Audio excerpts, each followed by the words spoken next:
கிறிஸ்துவுக்குள் பிரியமானவர்களே, அனுதினமும் தேவனோடு இன்றைய தலைப்பு சரியான ரோல் மாடல். செம்மையானவனை பார்த்திரு, அந்த மனுஷனுடைய முடிவு சமாதானம். சங்கீதம் 37 அதிகாரம் 37 சமாதானத்திற்கான எச்சரிக்கை. அருமையான தேவ பிள்ளைகளை, மழைக்காலங்களில் வானிலை மையத்திலிருந்து red alert, orange alert, green alert என நாம் எச்சரிக்கையாக இருக்கும்படி மழைக்கு எச்சரிக்கை விடுக்கப்படும். எந்த மழை பெய்தாலும் புயல் அடித்தாலும் அடித்துக்கொண்டே இருக்காது, ஓய்ந்துவிடும். அதை போல உங்கள் வாழ்க்கையில் புயலும் மழையும் போன்ற பயங்கரமான பிரச்சனைகள் அடித்துக்கொண்டே இருக்கிறதா? நீங்கள் காலநிலையை செக் பண்ண வேண்டாம், நீங்கள் எடுத்த முடிவை தான் செக் பண்ண வேண்டும்.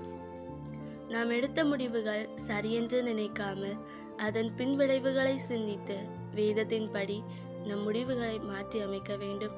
அப்பொழுது நம்முடைய போராட்டங்களும் கவலைகளும் முடிவுக்கு வரும்.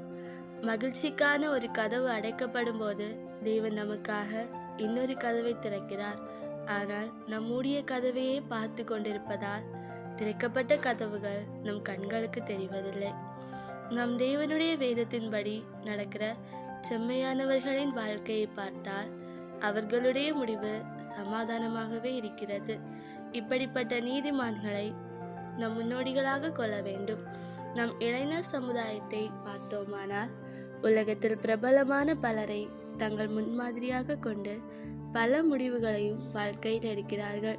ஆனால் இத்தகைய வழிகள் அவர்களை அழிவுக்கும் ஆபத்துக்கும் நேராக அழைத்து செல்லும். சிற்றின்பத்தினால் சீரழிவு. இதற்கு எடுத்துக்காட்டாக வேதாகமத்தில் ஒரு இளைஞனுடைய வாழ்க்கையை கூறலாம். சிம்சோன் பார்த்தான், சிற்றின்பத்தை எடுத்தான், முடிவை சிதைத்தான். புயலும் மழையும் அடித்தது பலமாய், போராட்டங்களும் சீறின வெகுவாய், வாழ்க்கையே முடிந்தது விரைவாய்.